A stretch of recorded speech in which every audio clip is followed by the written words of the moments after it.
bahize imihigo nimuyihigure, igihe ni kibi kiri imbere, igihe turimo ni igihe gikomeye Yesu atazagutungura.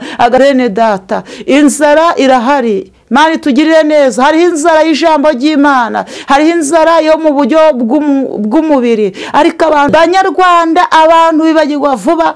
Abanyarwanda muribagiwe ibishitsi mwagiye mubibona, intambara mwagiye muzibona, abantu basubiranamo mwarabibonaga, ndetse bimwe byagiye biba ku manywa y'ihangu. Abantu benshi mwagiye mwihisha mu bintu by'ubusabusa, abantu benshi mwishaga mu biraro, abandi mwagendaga mu mashyamba, icyo gihe amashamba yabagamo, abantu benshi mwishaga mu buvumo, abandi bakareba ukuntu babigenza. Ariko abantu muribagiwe, mwayiteye umugongo, mwayimuje ubutunzi, abandi muyimuje akazi, abandi muyimuje ibidafite umumaro, muri kuvuga gusenga ntacyo bimaze, mukabona abantu barimo babeshya, mukabona muvuga ngo ni icyo gihe bahora bavuga Yesu azaza.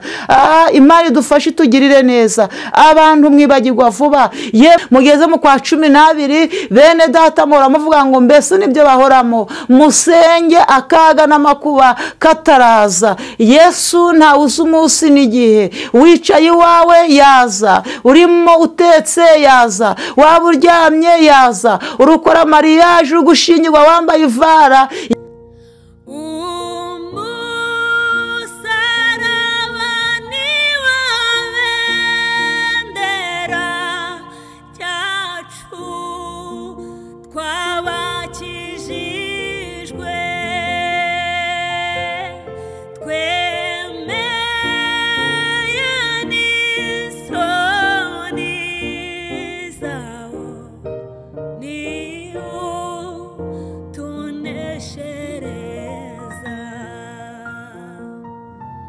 Reka nizere ko muri amahoro mwese kandi mumeze neza, mwese mukunda kandi mukurikira ibiganiro byacu bica ku Musaraba TV.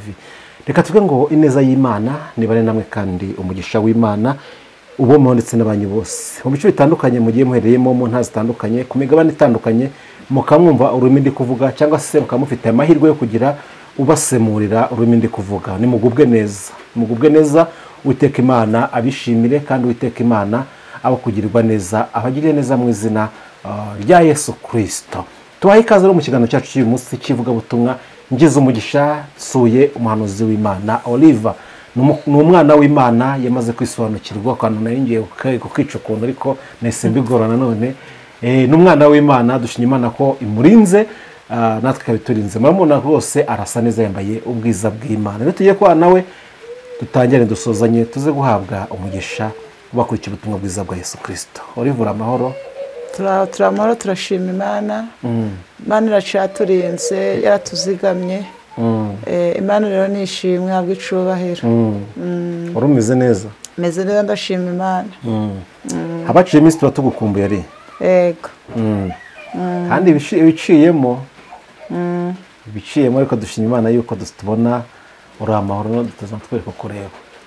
Turi amahoro, turashima Imana, nta gikuba cacitse mu miryango, ntabwo twashinguye, ndetse no mu rugo nabwo turi amahoro, urubyaro ni amahoro.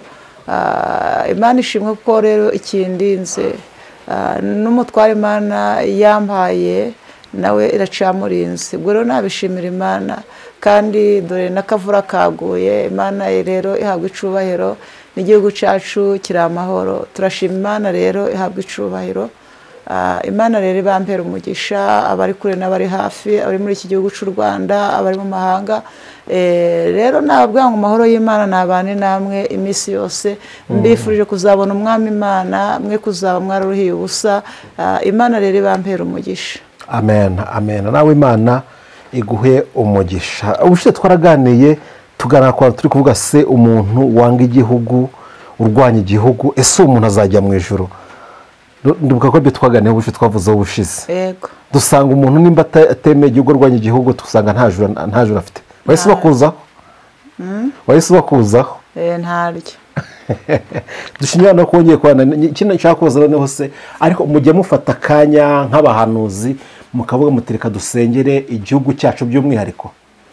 Tujya tugisengera, kuko utagisengeye se waba uri muntu ugomba gusengera igihugu cyawe, ku gihugu kitari amahoro burya nta mahoro nawe uba ufite ariko iyo wasenze kikagira amahoro abagituye abayobozi b'igihugu bakagira amahoro nawe uryama wiziguye ntacyo wikanga yego ariko kandi nubwo uvuze ngo ntabwo utagisengeye hari n'abatagisenya ngo bifuza ko cyabamo ibibi gusa babahamagara akaga kandi ari abanyamasengesho kandi bitwa ko ari abakozi b'Imana. ubu rero uhamagara akaga n'amakuba azabona ishano ntakwiriye guhamagara akaga ku bantu b'Imana yaremye ahubwo ubaturiraho umugisha ukabaturiraho kwihana ubonye satani yarababase burya satani ni umwanzi w'ibyiza burya ntugire ngo satani si umujura umujura rero ajya aho ubutunzi buri aho butari ntabwo yajyayo baratubona baboshe barabivuyemo barasubiye inyuma bariya bintamenya burya abari satani wabibye dukwiye kubasengera rero Imana ikabakuraho iyo minyururu n'iyo migozi satani yajya ababohesha ikongera ikabigarurira izina ry'Imana rigahabwa icubahiro. rero ndumva niba usabira abantu cyangwa ugasabira igihugu umuvumo ufite akaga umuvumo nuza nawe uzakugeraho kandi kugeraho n'abantu bawe nunareba nabi unarimbukire. rero ibyiza ni uko wasabira igihugu ugasenyera n'abakirimo nusabira igihugu nawe uzabona amahoro n'abawe babona amahoro kandi ubihererwe umugisha. Imana rero utugirire neza. Amen. Urakoze cyane, reka tugushimire ku mpuguro nziza utambukije nk'uko babizi mbere ko tutagiye ikiganiro tunyuzaho akanya gatoya k'impuguro cyangwa se ko bitewe n'ibyo tubona cyangwa se twumva ariko kandi bifatanyiriza hamwe kutuzanira ibyiza muri Kristo Yesu. Reka tugusabe noneho Oliva usenga Imana utugezeho ubutumwa ijuru ryaguhaye. Ni karibu. Uracari y'Imana bivuga bikayatika bigakomera mu izina rya Yesu Kristo w'i Nazareti. Amafaranga turagushimye Imana turaguhimbaje tugushimiye kugira neza kwawe abanye natwe Imana waraturinze data mwiza mu ntangiriro z'uku kwezi tugeze ku itariki ya 25 tugihumye ku mukabasima. hari benshi batambutse batacibuka muri iyi si Mana ntacyo twatanze n'imiryango yacu wayirinze igihugu cyacu naco kiri amahoro twicayemo tuvuga ijambo ryawe Mana turagushimye kuko waduhaye aka kanya izina ryaraga icubahiro. Senge rero imitima ya benshi igiye kumva ijambo kuko ijambo ryawe rirera ryabayeho tutarabaho ndasenze kugira ngo Mwami Imana imitima ya benshi uyihe gukinguka Mana amatwi yabo uyakoreho yazibure Mwami bumve ijambo ryawe kuko ijambo rirahiga rikanavumbura. Ngaho Uwiteka rero bana natwe mboje ikirere kizima mfunza amarembo y'ikuzimu ndahamagaye ko nigisiyo yawe imbaraga zose zibitavuga izina ryawe ibyo byose Mwami bikurwe ku buzima bwacu ntaba ari twebwe Mwami ntaba ari ngewe Mana undinde kuvangura vuze utavuze aho ku izina ryaraga icubahiro. Ganzero kandi utegeke gahunda zose utazikweretse tubisajya twizera mu izina ryawe Yesu. Amen. Imana rero itugirire neza. Turabanza turebe uyu muririmbyi wa 67 vuga ngo uhagaze mu kiza ku rugi rukinze.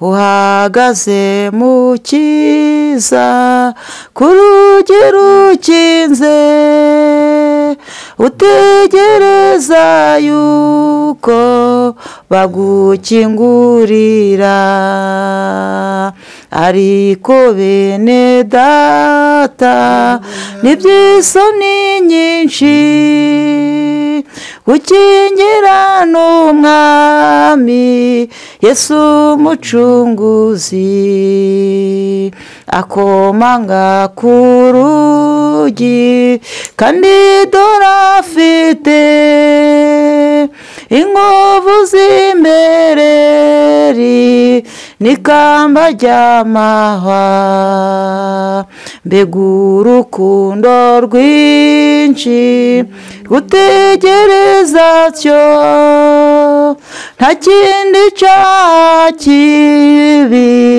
ko kutamwakira Umwami twingingisha ijwi ryongorera ati niki gituma mungirira mutyo mwami tugize isoni z'uko guhemuka, none injira mwami tudusiga ukundi, mwami tugize isoni z'uko guhemuka, none winjira mwami tudusiga ukundi. Imana yacu tugirire neza. Reka tunasome aya magambo. Turavuga ku yindi tumaze gusoma aya magambo, amagambo y'Imana ari muri Matayo 24. Abantu benshi bashobora kuba bayumva babimenyereye, ababimenyereye rero ngaho ni mwihangane, ariko ijambo rirero rirakiranuka, ijambo ryabayeho tutarabaho, ijambo n'ubuhanuzi butavangiye, nibwo buhanuzi bwa mbere. Imana idufashe kandi tugirire neza. Tugiye gusoma amagambo ari muri Matayo 24. Tugiye guhera ku murongo wa 4 ariho dusoma, tugeze ku murongo wa 10, niturangiza twambuke hano ku 23 maze twumve ko Yesu atubwira. Dusome mu izina rya Yesu. Aravuga ngo ibyerekeye kurimbuka kwa Yerusalemu no kugaruka kwa Yesu. Yesu arabasubiza ati, mwirinde hatagira umuntu ubayobya, kuko benshi bazaza biyita izina ryanjye bati ni njye Kristo. Bazayobya benshi. Muzumva iby'intambara n'impuha z'intambara. Mwirinde mudahagarika imitima, kuko bitazabura kubaho, ariko imperuka izaba itaraza. Ishyanga rizatera irindi shyanga, n'ubwami buzatera ubundi bwami. Bazabona hazabaho inzara n'ibishitsi hamwe na hamwe, ariko ibyo byose bizaba ari itangiriro ryo kuramukwa. Ubwo nibwo bazabagambanira ngo mubabazwe, ndetse bazabica. Muzangwa n'amahanga yose babahora izina ryanjye, nibwo benshi bazasubira inyuma. Dusome 23. Icyo gihe umuntu nababwira ati, dore Kristo ari hano, n'undi ati ari hano, ntimuzabyemere, kuko abiyita Kristo n'abahanuzi b'ibinyoma bazaduka bakora ibimenyetso bikomeye n'ibitangaza kugira ngo babone uko bayobya intore niba bishoboka. Dore bibabwiye bitarahaba. Imana iduhana umugisha. Imana yacu rero itugirire neza kandi itwambike imbaraga. Uyu muririmbyi yavuze ngo mwami tugize isoni z'uko guhemuka, niko uyu muririmbyi yaririmbye.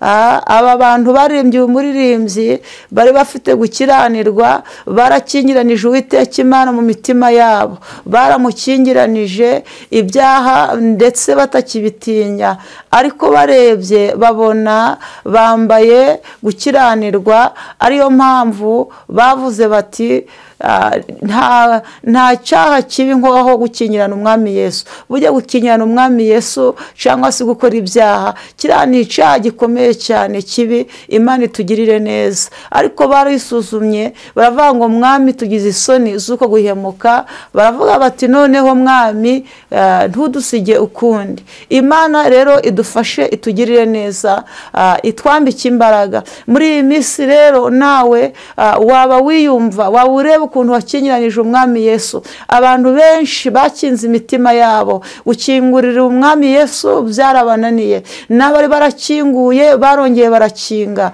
Imana idufashe itugirire neza, itwambike imbaraga. Aya magambo y'Imana dusomye muri Matayo, ni Yesu wabwiye abigishwa be, arababwira ati mwirinde hatagira abantu babayobya. Benshi bazaza bita Kristo, bakora imirimo n'ibitangaza. Benshi bazaba bati ari mu butayu, abandi bati ari hariya kwa runaka, ariko Yesu yatubwiye ngo ntimuzajyeyo. Imana itugirire neza. Aravuga ati mu gihe cy'imperuka cyo kuza kwa Yesu hazabaho intambara, impuha, ishyanga ritera irindi. Niko ijambo rya ryatubwiye hazaba ibishitsi byinshi ndetse habeho n'inzara. Imana itugirire neza, ariko ibyo bizaba ari itangiriro. Yesu azaba ataragira ute? Ataraza. Imana idufashe itugirire neza. Yatubwiye ngo benshi bazaza bafite ibinyoma, bahanuzi b'ibinyoma bazaba bahari bakora imirimo n'ibitangaza. Imana itugirire neza, itwambike imbaraga. Iyi ni iminsi igoye, iyi ni iminsi iruhije. Rero none ko umuririmbyi yatubwiye ko wakingiranije umwami Yesu, ukaba warakinze umutima wawe, Yesu ntiyinjiremo, Yesu ntawuturemo, none uragira kwirinda ute ibi byose Uwiteka Imana yatubwiye? Noneho rero ntabwo ari babigishwa Yesu ari kubwira. Banyarwanda, ni mwebwe Uwiteka Imana ari kubwira, ari kubabwira ngo nimwirinde hatagira ubayobya. Imana itugirire neza. Yemwe abari muri Afurika, abari mu bihugu bitandukanye, ijambo ry'Imana rikubabwira ngo nimwirinde. Noneho ni mwebwe muri kubwirwa b'iki gihe, ntabwo ari babigishwa b'ico gihe. Noneho ni twebwe turi kubwirwa, ni abahanuzi muri kubwirwa, ni abapasiteri ndetse n'abaririmbyi, abantu bose bubahe Uwiteka Imana. Imana iri kubabwira ngo nimwirinde, niko ijambo ryatubwiye. Imana idufashe itugirire neza. Bene data, inzara irahari. Imana itugirire neza. Hariho inzara y'ijambo ry'Imana, hariho inzara yo mu buryo bw'umubiri, ariko abantu benshi ntabwo babizi. Imana idufashe itugirire neza. Abantu bibagirwa vuba, abantu bibagirwa vuba, abantu bibagirwa vuba, abantu bibagirwa vuba. Amena. Haleluya. Amena. Banyarwanda, abantu bibagirwa vuba. Abanyarwanda muribagiwe ibishitsi mwagiye mubibona, intambara mwagiye muzibona, abantu basubiranamo mwarabibonaga, ndetse bimwe byagiye biba ku manywa y'ihangu. Abantu benshi mwagiye mwihisha mu bintu by'ubusabusa, abantu benshi mwihishaga mu biraro, abandi mwagendaga mu mashyamba. Ico gihe amashamba yabagamo, abantu benshi mwihishaga mu buvumo, abandi bakareba ukuntu babigenza. Ariko abantu muribagiwe, abantu mwibagirwa vuba, abantu baribagiwe. Reka mwe kwibagirwa muri iyi minsi ibikomeye mwabinyuzemo, murabirebesha amaso. Abana banyu barasigaye, mubirebesha amaso, ntaco mwatanze. Abagabo banyu barasigaye, ntaco mwatanze, mwabirebeshaga amaso. Bakobwa, ubu ngubu murubatse, mwarashatse, Imana yarabarinze irabazigama mu bikomeye, mwarabibonye. Aho umuntu yatambukaga ugasanga avuga ati mbese ubu birira bimeze bite, ndi buryame hehe? Buri wese yibaza hari buryame. Amanywa yabonaga ari ijoro, akabona ari icuraburindi kubera akaga n'amakuba abantu babaga barimo. Ariko abantu muribagiwe, mumaze kwibagirwa. Abantu murahaze, muri kwitura Uwiteka Imana ibyaha. Abantu barahaze, ubusinzi bwarabaryoheye, ubujura bwarabaryoheye, ubusambanyi nuko, ubugome buragwiriye, kugambanirana biragwiriye. Ariko warangiza ngo gukorera Imana. Iki ni igihe Yesu aje none uri muri ihe nzira, kwaje agasanga umukingiranye, kandi gukingirana Uwiteka Imana cyangwa se Yesu ni icyaha gikomeye. Imana itugirire neza. Banyarwanda, Imana iri kumbwira ngo none ko mwibagiwe, mwongere mwibuke. Abenshi mwarahize, muri mu mashamba murahiga. Imana iri kumbwira ngo amasasa bariho, mwaragiye murahiga, muravuga ngo Mana nudukura muri aka kaga tuzagukorera. None ntabwo mugikorera Uwiteka Imana. Imana mwayiteye umugongo, mwayimuje ubutunzi, bandi muyimuje akazi, abandi muyimuje ibidafite umumaro. Muri kuvuga gusenga ntaco bimaze, mukabona abantu barimo babeshya, mukabona muvuga ngo nicyo gihe bahora bavuga Yesu azaza. Imana idufashe itugirire neza. abantu mwibagirwa vuba, yemwe abambutse amahanga, yemwe bari mu bihugu bitandukanye muribagiwe. Umuntu ari kubara amafaranga akabona kuri konti nta mafaranga, akabona imodoka arazifite, akabona ari kuzamuka muri etaje, akumva ibyo birahagije, akabona arihagije. Ariko abantu mwibagiwe vuba, abanyamahanga muribagiwe. Ngaho nimwegere Uwiteka Imana, mumushake akibonwa, akiri bugufi. Yesu ni igihe gitoya akaza. Yatubwiye ibishitsi mwagiye mubibona, intambara mwagiye muzibona, aho umubyeyi asigaye yica umwana we, aho umugabo asigaye yica umudamu we, aho umudamu asigaye yica umugabo we. Murareba mukabona bimeze gute? Ni ukubera iki muhumye? Nimuhumuke muri iyi minsi, murebe imbere. Imana iri kumwamba abwire ngo iki ni igihe cyo kwanga icyaha n'igisa n'ikibi cyose. Mwe kwimura Imana, abimuye Imana nimwongere muyigarukire. Imana ibagirire neza, mugire isoni z'ibyaha byanyu, mwe kugira isoni zo kuvuga ngo abantu baratubona bate, ngo abantu mbese ngo ubu ngubu bari kutubona gute. Ahubwo nimugire isoni z'ibyaha byanyu, nimugire isoni z'uko mwavuye ku Uwiteka Imana. Imana itugirire neza, itwambike imbaraga. Iyi ni iminsi, aya mezi ni amezi akomeye, aya mezi ni amezi yo gusengera.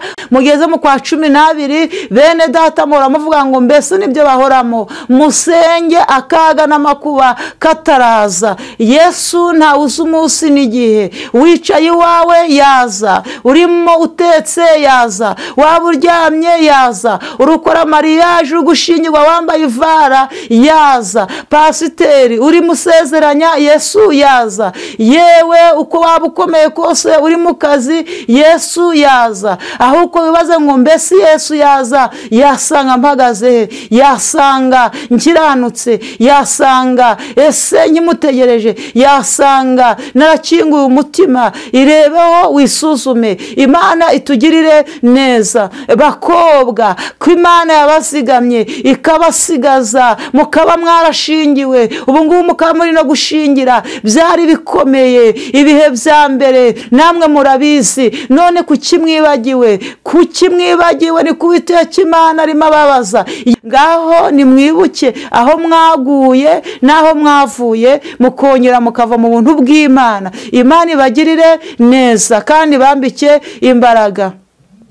Imana rero turengere. Reka aya mezi ari imbere yacu, aya mezi ari imbere rwose, twegere Imana dusenge, tuzengunuke bucece, twinginge Imana. Bantu ntabwo baciyiriza, abantu mbese inda zabo bazihinduye imifuka, ntabwo bagisenga. Umuntu ari kuvuga ati ndimo mfite igifu, akitwaza ibyo ngibyo, nyamara amasaha 2 imbere y'Imana nabwo uvuze uti ndarwaye, amasaha 2 arahagije. Wegeye Imana ukafata Bibiliya yawe cyangwa se n'indirimbo ugasenga, nyuma ugafungura. Ariko Imana yakubona. Mbese Imana ni igiki mwayiburanye? Imana ibagirire neza kandi bambike imbaraga. Hari abantu benshi Imana yakijije ibisazi, irongera ibagarura mbese mu bitekerezo bizima, ariko baribagiwe. Hari abantu benshi bagiye barwara uburwayi bukomeye, Imana iragenda irabakiza, bahiga imihigo, babwira Imana ngo Mana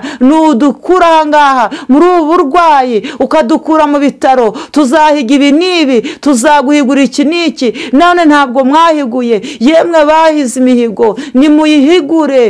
Igihe ni kibi kiri imbere, igihe turimo ni igihe gikomeye. Yesu atazagutungura agasanga ufite imihigo. Imana idufashe kandi tugirire neza, itwambike imbaraga. Yemwe abicara mu gateko k'abaneguranye, yemwe ababeshera kuri telefone, yemwe abicara Yesu Kristo aturenge atugirire neza, yemwe abicara bagambanira abandi nimusigeho. Yemwe abafite ishari, wowe wumva mwene so atatabarwa, yatabarwa bikakubabaza, yatabarwa wamuhanuze, warasenze, warasengeye umuntu, ukajya ku musozi ukamuhirika, ugafata amabuye ukavuga uti inzu ya runaka ndayihiritse, iyi nzu yarubatswe nta ntaco yamariye none ndayihiritse. Ufite akaga n'amakuba, Imana yarababaye. Yemwe abahanuzi mwicara muvuma abandi, mukavuma abantu Imana yiremeye, ni kuki mwarangiza mukavuga ngo Imana izabatabara? Nta butabazi muzabona. Namwe akaga n'amakuba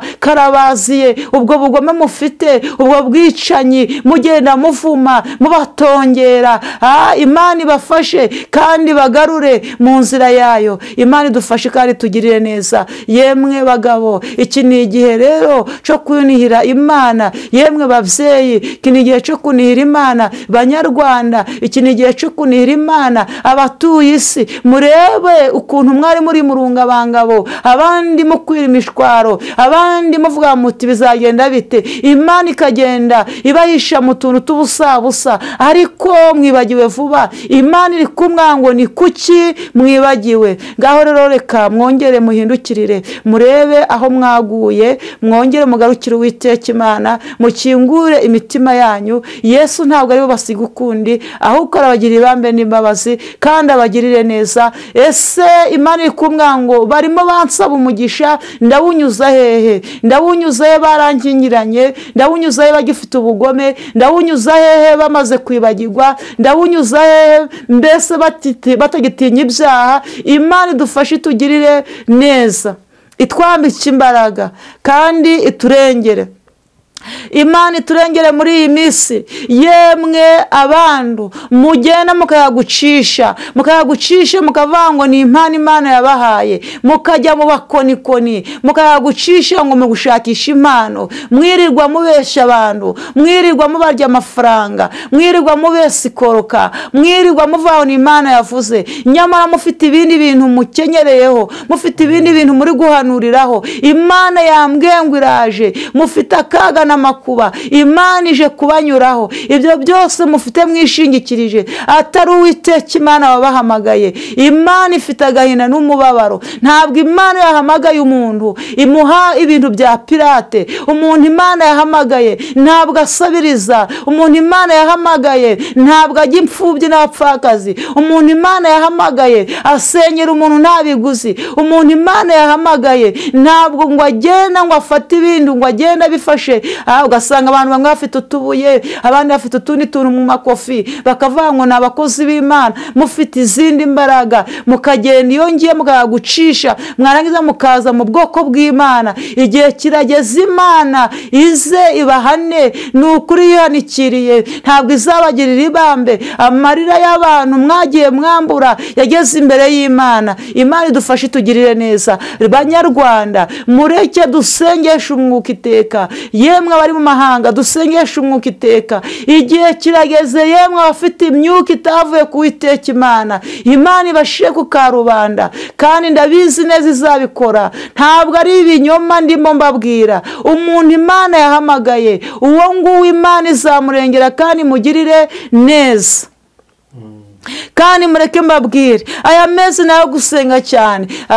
Imivu y'amaraso imbere yanyu iraje, imbere yanyu iraje.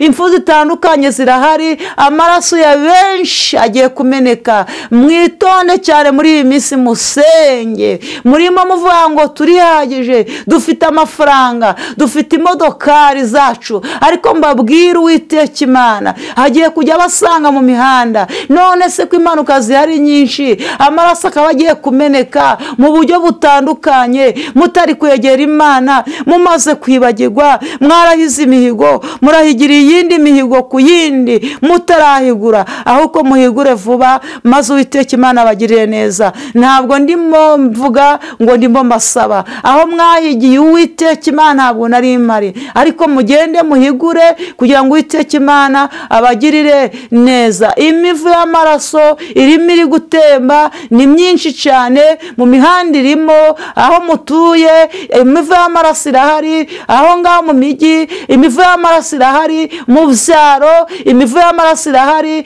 Mureke mbabwire, abadayimoni barahari bagiye kujya banywa amaraso y'abantu, ariko niba wikomeje ku Uwiteka Imana izakurira ikurindane n'ibyawe. Rero reka Imana ibafashe kandi ibagirire neza, ibambike imbaraga. Rero abantu bibagiwe murakenewe, mwongere mugarukire Uwiteka Imana itugirire neza kandi bambike imbaraga. Ijambo ry'Imana rero rigira aho ribakura, rigire n'aho ribashira. Ibyo nibyo mbasabiye, nayo nisabira mu izina rya Yesu, amen. Amen, amen. Imana iguhe umugisha ku butumwa bwiza utambukije, ariko wagiye utinda ahantu uvuga ngo Imana iraje. Dufite ikibazo, abantu bamwe muravuga ngo Imana iraje, mwakahita kuvuga ati njyewe mfite imyaka wenda n'urugero 60 navutse, bavuga ko Imana ije. Iyo Mana kwitaza bakabifata nk'aho ariko byahoze. Urabagenewe ubutumwa ko abantu basigaye bafashe ibintu ko ari bisanzwe, niko byahoze bavuga ngo iraje ko ntawe twabonye. Abantu batekereza gutyo urabaha ubuhe butumwa? Ariko aba bavuga ngo ntabwo yaje ni impumyi. None se ko mbere abanyarwanda cyangwa se wenda ababaga mu mahanga cyangwa se nk'abakongomani bahingaga, ko mbere bahingaga imyaka nta mafumbire, none umukamo gushira amafumbire n'imyaka ntiyere. Muzi ngo Uwiteka Imana ntabwo yaje. Yesu yarabivuze neza muri Bibiliya, aravuga ati nzateza imirima yanyu za kagungu zigende zijye mu mirima yanyu nimutanyumvira. Nizihe mpamvu abantu batakigira umusaruro? Niba Imana itaraje. Imana yaraje kuko musinziriye murahumirije. None se mureke mbabaze, ibintu byagenaga bigura makeya, ubu ngubu byarazamutse. Ni gute umunyu musigaye muwugura 300? Reka mvuge ko ibyo ngibyo kandi mwawugura agasenkandi. Yesu yaraje ntimwabimenya.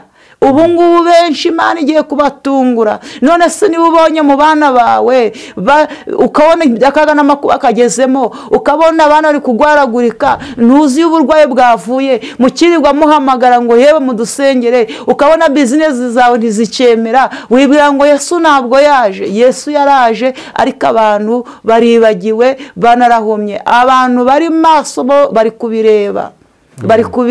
Twebwe tuba twicaye hano, hari benshi baduhamagara bakavuga bati rero ahangaha natsinzwe, ugasanga umuntu ari kwihana. Rero umuntu ugihamagara ngo naze vuba, Yesu naze vuba, ufite akaga n'amakuba urugutunga, uruguhamagara imbaraga z'Imana ngo nizize. None si Yesu yaravuze ngo nibanyubaha mbese mu gihe bapfire imyaka 70, nibanyubaha nzabongeraho imyaka 10, ibi imyaka 80. Niyo se niba uri gupfa ufite imyaka 60 cyangwa ufite imyaka 30, urumva wowe utari gupfa ukindutse. Yesu azaza, ntabwo azatinda. N'ubu ngubwire ngo Yesu araje. Noneho mwaya mezi ngaho musenya. Imivu y'amaraso irahari myinshi mu mijyi, mu byaro, imivu y'amaraso iri gutemba, ariko umuntu uri maso Imana izamurinda. Imana rero idufashe tugire neza. Yesu yaraje, ahubwo benshi ntabwo barimo bagira ute babibona. Umuntu ari gukora ntibyemere. Icyo ni icyambere. Umuntu ari kuvuga ati ibintu byaranze, ugasanga umudamu n'umugabo we barubakanye ntibiri kwemera. Bamwe bagenda bakiyobora, akagenda kishingira, agenda agafata ibiki byose akubita aho ngaho ntasenge. Ubu urugo rwawe nturusengere, wagiye uriyobora, warangiza ngo ibintu ngo birakomeye. Yesu yaraje yuko mutari maso ngo mubirebe neza.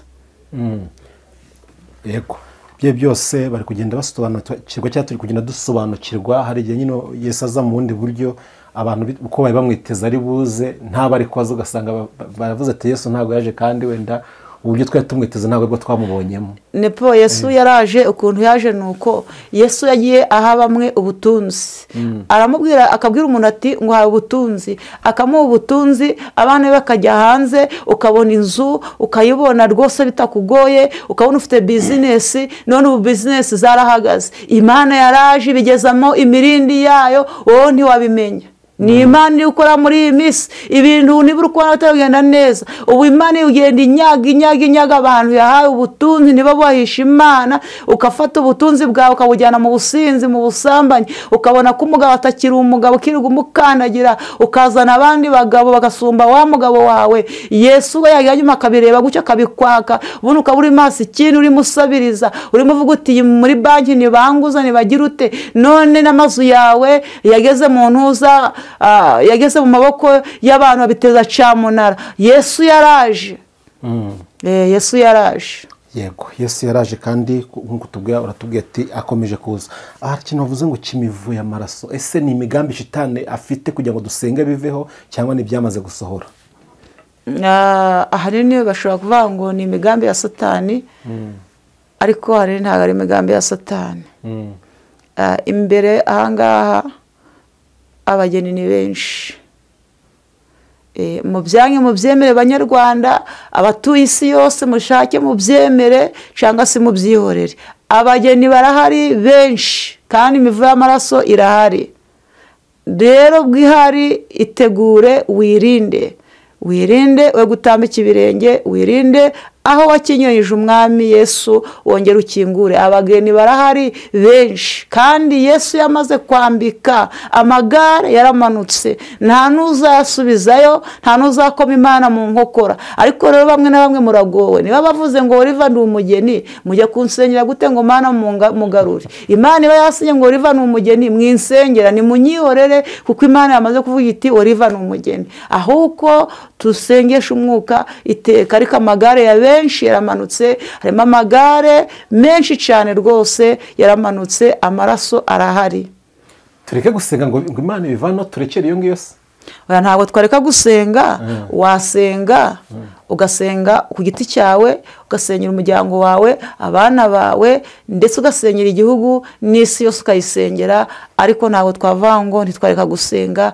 Ariko Imana yavuze ati ni umugeni, niba uvuze ati Oliva ni umugeni, nta kizabikuraho.